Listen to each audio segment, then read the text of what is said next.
We're going to be meeting the couples and talking about the weddings.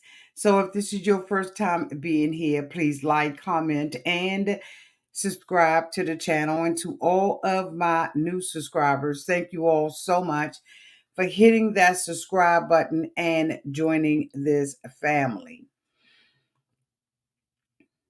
To all of my nieces, nephews, and my members who have been here with me for the long haul, thank you all so much for your continued support. This seems like it is going to be a woozy doozy of a season, y'all. Like straight up, this look like it's going to be a hot mess express.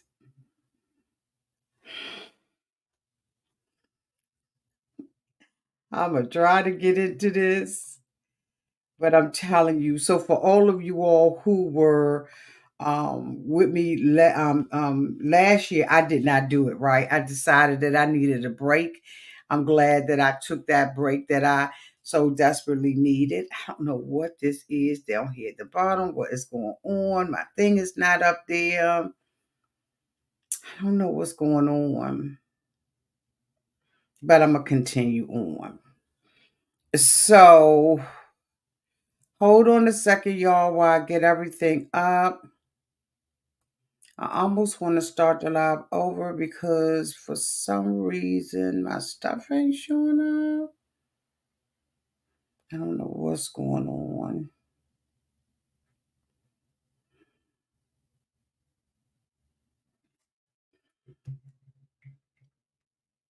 Hoping everybody had a great day. Y'all, I'm gonna have to check this. Hold on a second.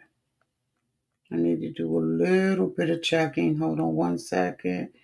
Make sure I have applications closed. That's the first thing. Um,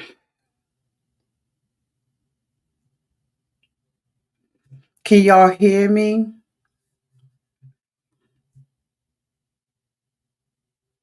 Can you all hear me? Can you put a one in the chat if you can hear me?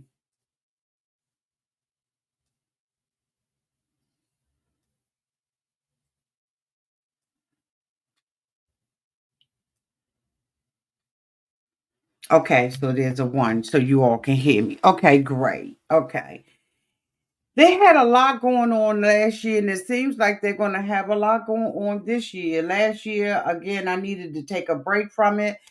But this year we back and we ready, right? We ready to rock and roll. And so from what I've seen and what I'm assessing, honey, we got a lot to do, and there's going to be a lot going on this year on Married at First Sight. I think after 18 unsuccessful, in my opinion, based on the amount of marriages that they had and successful marriages, this show is just like a in my opinion, it's a failure.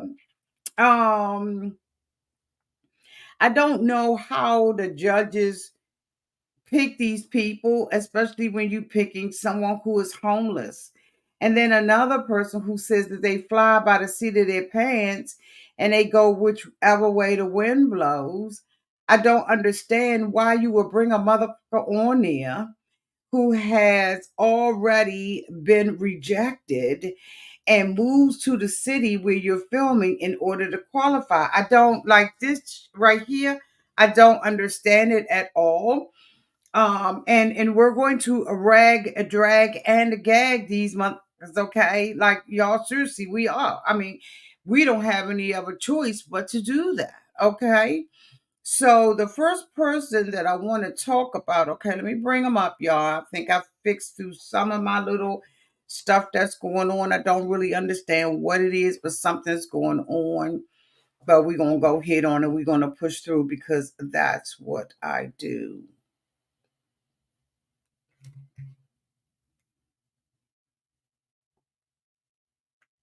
I'm gonna push through.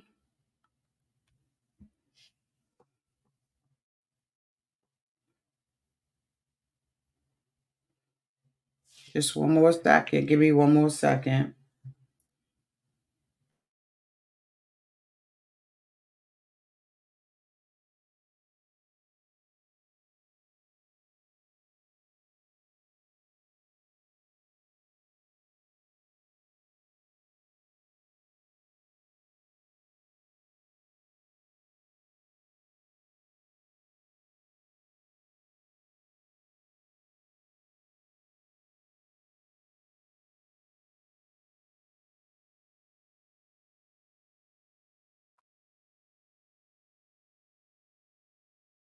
So the first couple I want to talk about is Juan and Karla.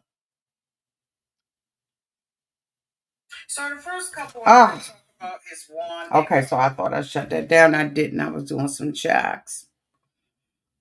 Juan is 36 years old. He feels that many women view him as a piece of meat. Boo, not with that dippity doo swing do hairdo you got. Like, are you serious? You look like a 50s character. Instead of marriage material based on his good looks. I don't know who told Juan he was fine. Juan looks goofy as fuck to me. But anyway, the married at first sight process appealed to him because through his unique format, his character will be the primary focal point. Use a fucking lie. Because if you think that about every other woman, you are going to think the same way about Carla. The moment that she wants to touch your little bird chest with a couple of little, you know what I'm saying, y'all? Like, if you feel that way now, you're going to always feel that way. Having this relationship or this marriage with this girl, hey there, good. 907 goodies. Hey, boo, welcome in. Y'all, she has a cooking channel. And so if you are interested in watching people cook, head on over there to 907 Good Eats and let her know that Auntie sent you. So, so this guy's stuck on himself, and he's stuck on himself for no reason, in my opinion. He's just not attractive like he think he is, but he thinks that he's ready for marriage because he wants a deep connection. Carla, 33, has worked hard to heal unhealthy patterns of behavior. No, the fuck she hasn't, because her ass is getting out here now and she's acting a hot ass mess. She is flighty. She is acts like a ditwit to me. She seems unstable in all her fucking ways. I don't know how she got cast. Like, I fucking just don't know how. Like, how? Like, they need to, I'm not saying, well, bitch, in a way, I'm saying get rid of these pickers. Because when I looked at the picking show, right, y'all know I don't usually do this through the picking stuff. I don't care, about that process. I listed and everything. But damn near everybody that they picked on here has some damn issues that ended up having to, some of it ended up having to come out at the wedding. And by that time, it's too fucking late, or at least that's what you would think. I'll be walking out on some of these motherfuckers, okay? Like day one, A1. And we're gonna get into it. So Carla has worked hard to heal unhealthy behaviors, is now moving forward with a loving mindset. She's ready for a partner who completes her in every way, but she doesn't complete herself. So how someone will complete her, and one with whom she can build a happy family, just like the one she grew up in. She's excited to participate in Married at First Sight and believes in following her heart and is open-minded about finding love in an unconventional way. This couple is not going to make it, in my opinion. This girl is extremely flighty and he's got his head stuck up his own butt. And I just do not see this particular couple, getting together. Even when, of course, they meet and everything, and, she's doing little things. Do you love me? And all that old kind of bull crap, right? And I'm sure that everybody, from his side knew, okay, this bitch is flighty as hell. And but because he's so stuck into himself, he thinks that he's a good pick and he can fix her, right? He said that one of the things that would turn him off, or that he hoped that the experts would find for him, was somebody who knew how to dance. And because that, he likes dancing. Well, she likes dancing, rollerblading. She just likes getting up and wandering down the fucking street, right, for hours, with no direction, no mission, no nothing, right? She don't have no destination. She just out there fucking. So I mean, they put these two people together, right? And she is attracted to him and all of that. They're kissing all on each other and everything. And so they sit down, with his friends. So of course, we meet the families and all of that kind of stuff. And it seems like they both got some issues going on with their parents. And I noticed that this is the season where a lot of them got parent issues. And so they bring the two of them together, and his friends start talking to her, and they was asking her like serious questions, like, where you going? Do you know where you're going to? Do you like the things that life is showing you? Bitch, where are you going to? Do you know? Hell no, she don't. But she said that, he knows where he's going, and as long as he knows where he's going, she knows where she's going, and she's going to be the one to support him. She's flighty and all of that kind of stuff. And I'm just like, what the fuck is going on with this? This is just a disaster just waiting to happen, in my opinion. And y'all let me know downtown in the chat, because y'all too quiet right now.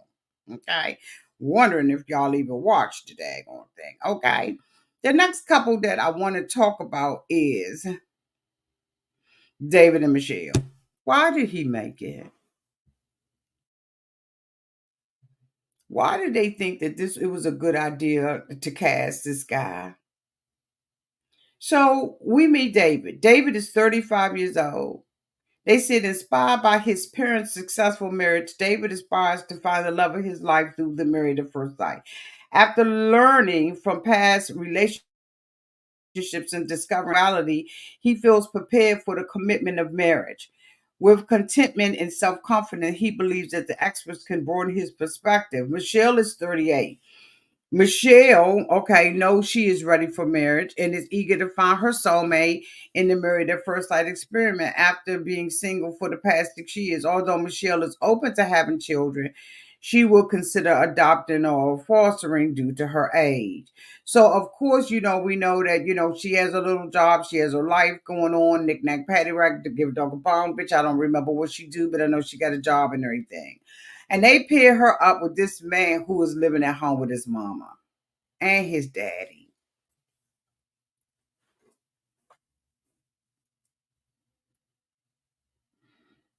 I don't understand why he was a candidate.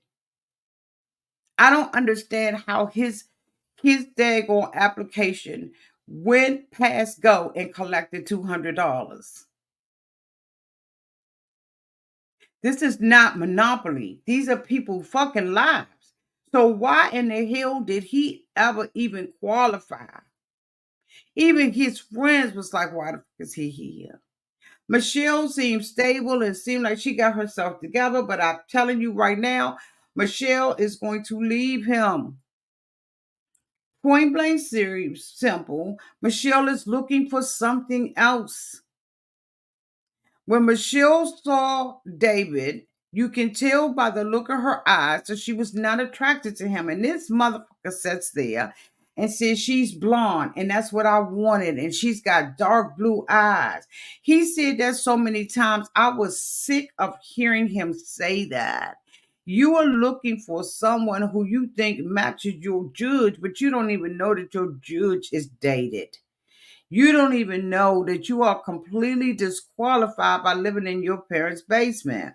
So when they married each other and everything, right, they had a little ceremony, and he was all into it, kept saying, she's blonde.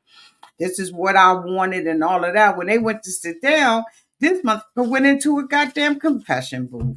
Y'all, so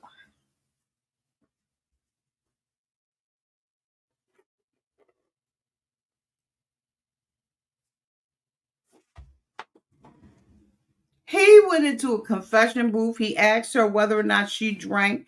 She said, I do sociably. He said, I do too, but I also smoke sociably. She was like, what the bitch? She almost fainted. She was like, what? Oh my God, no, I'm not into that. So, he's saying he's going to quit and all of this old kind of stuff. His mother, had cancer.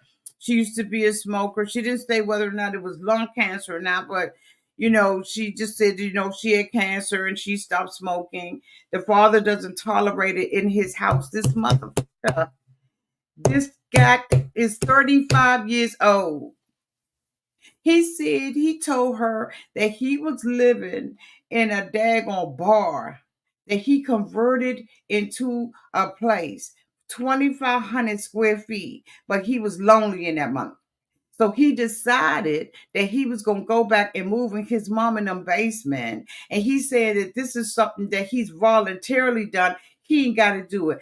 Bitch, I don't know nobody that's 35 years old that's living in their mama and their daddy basement. They're not there because they need to take care of them. They're there because they volunteered to give up their privacy and their freedom. They have to go outside the house to smoke a cigarette or go to a bar and smoke a cigarette. She was like, what the honey, when she found out that he lived at home with his parents, honey, later on downtown to the show, she was crying to her girlfriends. They had to take her to the bench. She couldn't even talk. She was like, they was like, "Do you need to go to the bathroom?" She was like, "Yeah, bitch, I need to go." When she went in that bathroom, she told her girlfriend, she was like, "This motherfucker living at home with his mama." They was like, "What?" I'm like, "Oh, God. Honey, can you imagine that? He's 35 years old. Here she got a place, got her stuff going on. You know what I'm saying? She got some quirky stuff about her too. But right now, we talking about David. Her girlfriends had to take her in that bathroom, give her a couple of pills to pop, bitch, in order for her to continue on with it. And she said, she's a bold person. She says what's on her mind and everything. So, I mean, when they went back up to the hotel suite and she was, in the hotel suite with him and everything, and they had gotten all undressed, he let his hair all down. I just was like, oh my God, what the fudge? So then, he lets his head down. He leaning on it, talking to her, leaning like this. Look, you just met me for the first time. You that goddamn comfortable that you can't sit up on your ass with your 10 toes down to the ground and have an adult conversation with me. You so slouchy and teenagerish right down to your mother in them house that you sitting here with a grown ass beautiful woman and you slouching like this talking to her. Yeah, yeah, I ain't got to live, with my parents. I said, what the?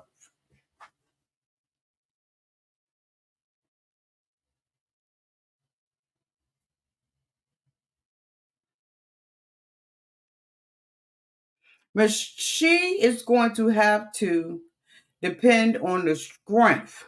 And I'm talking about not the strength of her friends in order to get through this relationship.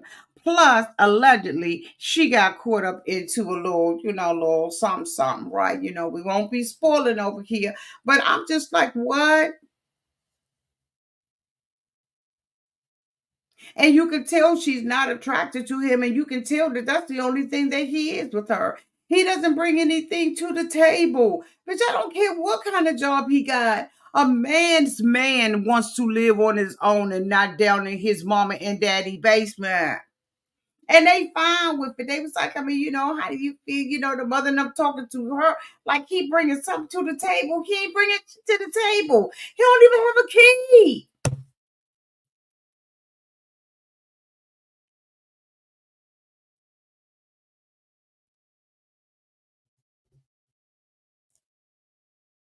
He don't even have a key. Let me get off of him because I'm just done, honey. Michelle is in trouble. She in danger. Stranger danger. Because he's immature in every way, in my opinion. The next couple is Madison and Allen. Why did he make it? See, this is why I took a year break. This is why I took a year break because they be doing dumb like this. This is why I seriously took a break, y'all. I BS you not. I'm not gonna play on your top.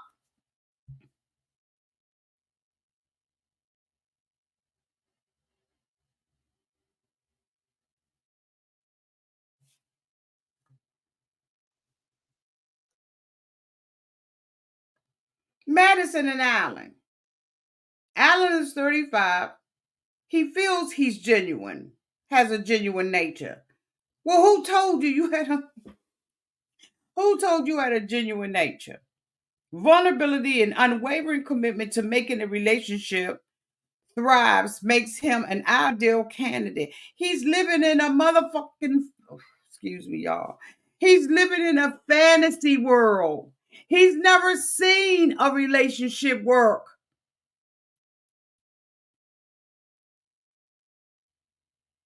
Off what basis?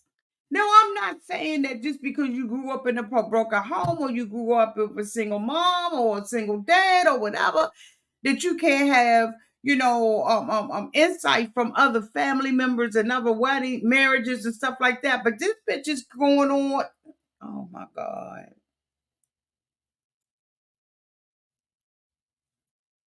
He's still in trauma. He hopes to walk away with the experience with a wife to share love and life with. Madison is 29, single now for 2.5 years and approaching 30. Madison has gained a better understanding of herself and is ready to find her soulmate. She views Married at First Sight experiment as a way to avoid wasting more time and risking more potential heartbreak from the dating scene. She's never been more ready. She's not ready either. How did she get picked? She didn't marry him. I mean, she didn't got married to him and everything, right? I don't think she's attracted to him at all. I think she's faking the funk, and her damn friends found out that this mofo, or she finds out, they find out, everybody find out that he got all this drama because he been moving back and forth. Her friends was like, girl, he fucked up and he said, he did counseling and what you call him say he did counseling, but what the fuck is counseling? Are you still in it on a continuous basis? Don't tell me you did 6 months, 5 months of therapy and now you're all right. Because okay, you need to be self-diagnosed. Here it is, his parents. He said he went through a custody battle with his parents for 14 years. I'm not saying that he's not worthy of love. Y'all, I swear I'm not saying that. I'm saying he ain't worthy of meeting somebody at first sight. Bitches got to get to know him, know what flipped him out, what really went down with the mother and the father, all that kind of stuff. Like all that need to come out. He don't need to be on no show with somebody marrying him sight unseen and don't know about him, and you walking into this relationship with him and he been fucked up for 14 years of his life, going back and forth from his mother and father, and she ain't ready either because she done had all this heartbreak and all this all kind of stuff. What the fuck is going on?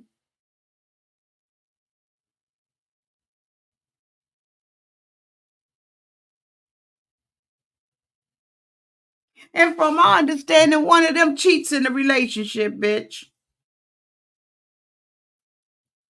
Can't even make it the weeks to 8 weeks, the 6 weeks to 8 weeks to 12 weeks. Because we're married at first sight. It be going on for like 52 weeks, bitch. And like, what? They've coming in here with all this daggone. Oh my God. Let me move on off of them because I ain't going to hold y'all. Is he gay? I'm just asking for a friend. I don't know why the thing didn't come off. I'll go back, y'all, and make sure that the stuff come off. But is he gay? I'm asking for. I'm asking for a friend.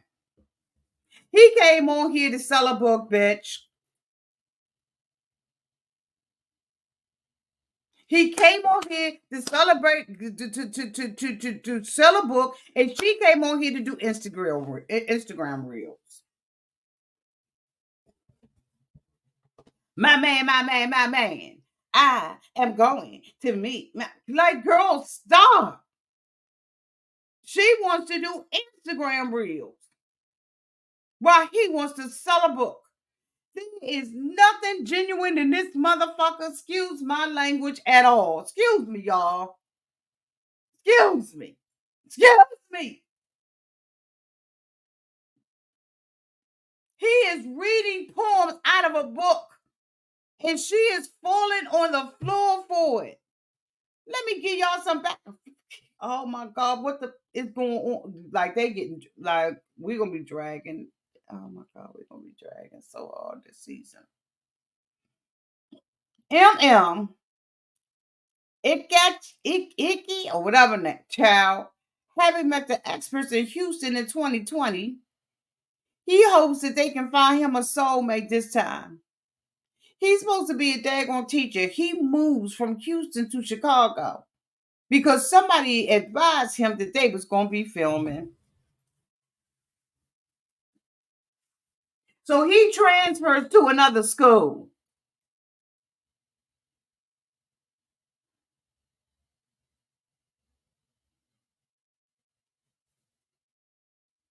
They sit up there talk about what their names mean and all of that. And I know in some cultures it means a lot, but honey, I'm just like, this ain't like they on here for motives. She over enthused, she all over him, talking over him, and like, I just, oh. But her cousin or friend or whoever was, he dragged Emem. We're gonna talk about that. But honey, she is a nurse practitioner. She is ready to find a partner and start the next chapter. She's not interested in wasting time dating around.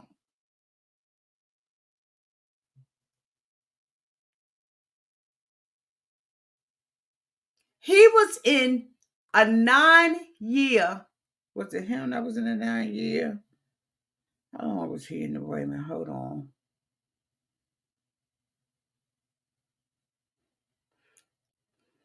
He had some long-term relationships, but said that the connection wasn't there.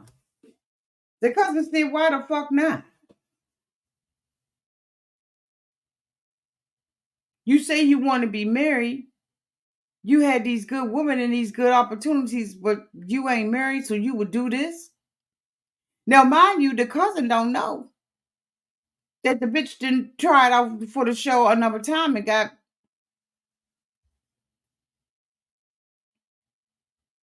The cousin was like, so how you know you ready?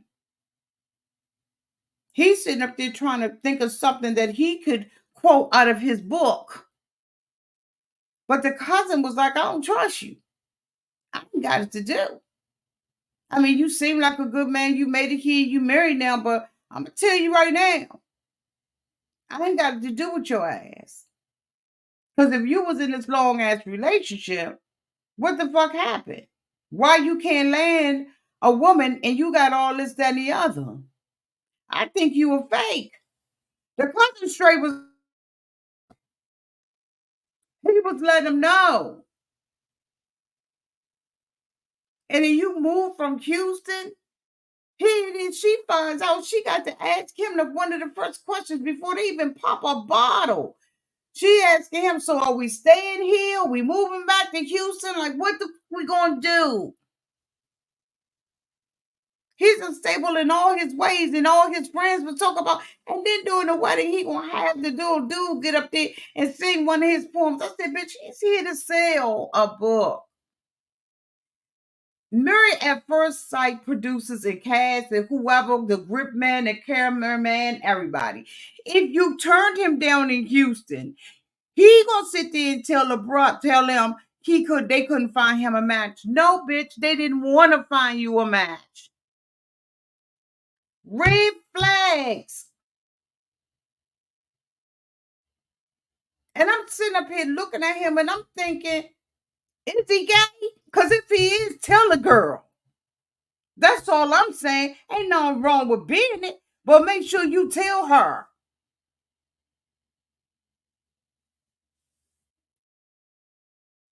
Letters to my wife. What wife, bitch? And then you get with this one and you can't even have fast talk. I ain't got it to do. Everything that he did, that he gonna talk to her, he gonna be like, hold on, wait a minute, let me go to chapter. Shoot, what chapter did I put that in? Chapter 4. Let me go to chapter 4 and see what I said in chapter 4. You mother. And I am going to see my husband. I am going to see. Girl, this is not Instagram. This is not TikTok. But okay, y'all did it now. It is what it is. But trust me, week after week, we're going to be dragging them because we ain't going to have no other choice. Because the decisions and the people that they picked are horrible.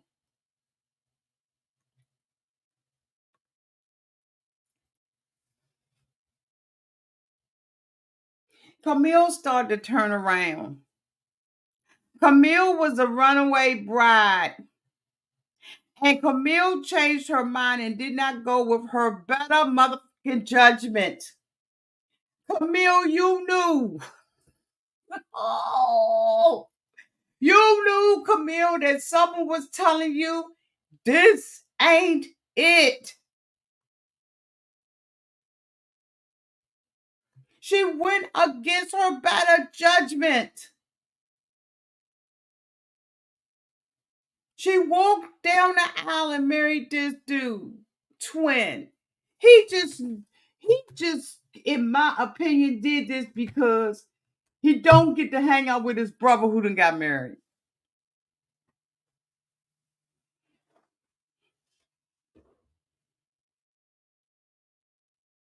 I am predicting that not one of these couples stay together. Not a one. Not nary the fuck one. Camille is trying to push through that gut instinct that's saying, Camille, you made a mistake. Where you had that first thought and you turned around and you let them talk you into it, now you fucking stuck. Because Thomas wants to be his brother.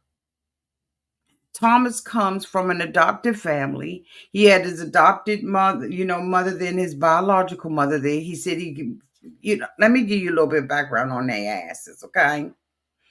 Thomas is 42. Motivated by witnessing the joy he brings his twin, Thomas is ready to embrace marriage because his brother did.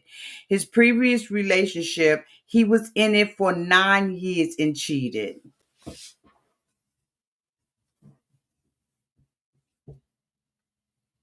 Because he could not man up and say what he had to say, did what he had to do. I don't know if he was living off the girl or not. I don't know what was going on, but he was in a goddamn relationship with a woman for 9 years and cheated on her. And the friends was looking like, what the 9 years? So do he get the 9 year itch, the 6 year itch? What itch does he got? What year did he start cheating? How long did he cheat on her? We need all the details on him. His brother said basically he don't open up his mouth and say nothing. He withdraws, and you don't know who the fuck you dealing with. Bitch, Camille is in problem. She in danger. She in danger. Because Camille seems like the type of person that's going to say what she got to say, do what she got to do. She's independent, used to being independent, right? She wants to be dependent on this man, right? But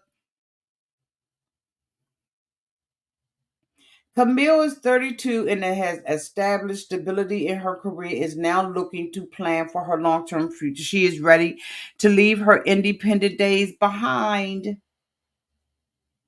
and is excited to find a husband. But she got stuck with somebody who thinks that him doing 6 weeks of therapy fixed him.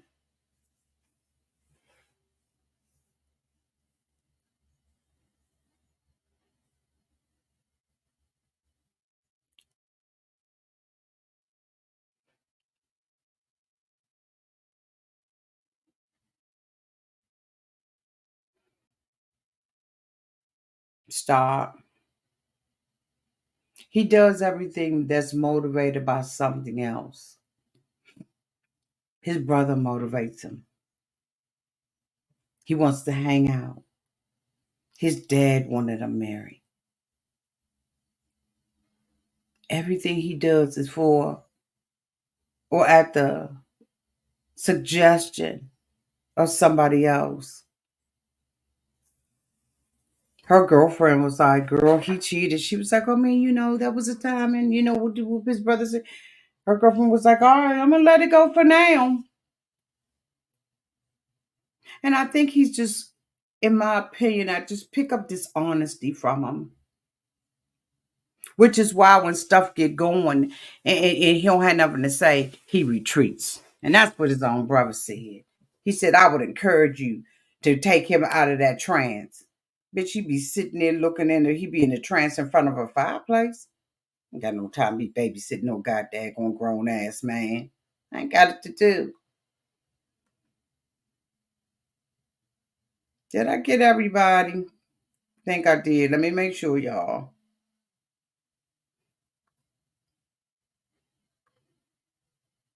Yeah, I got everybody.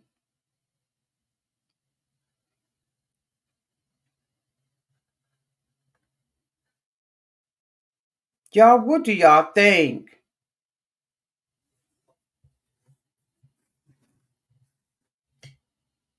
They get ready to go on the honeymoons, and this one we really getting ready to start seeing people. This one we get about to really start seeing them, and I can't wait. Y'all join me every week as we cover Married at First Sight Season 18.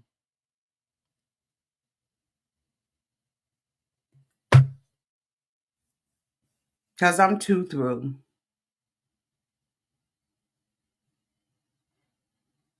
Absolutely Sugar 48. It's going to be a disaster. Oh, thank you so much. 907 goodies for the $2 super chat. We ready for the tea, Auntie. Honey, I know who they said was supposed to swap, but I'm trying not to tell. This is a mess. These women get into this stuff. The only woman that I think is, like really out there and probably going to end up causing. You know what? I don't know. I'll make my predictions. We'll talk about it. But from my understanding, y'all, it's the two blondes and the men that they with. Let me bring them up. This is what the rumor is. The rumor is Madison and Allen and David and Michelle that they swapped.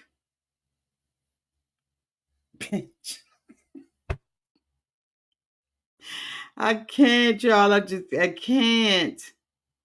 I cannot. But that's the rumor. So sorry, spoiler. But honey, we're gonna come out here and we're gonna be dragging them. We're gonna be dragging. Anyway, y'all, thank y'all so much for being here. I love you all so much. And until we meet again, y'all be safe out there in those streets and in the water. Bye, y'all.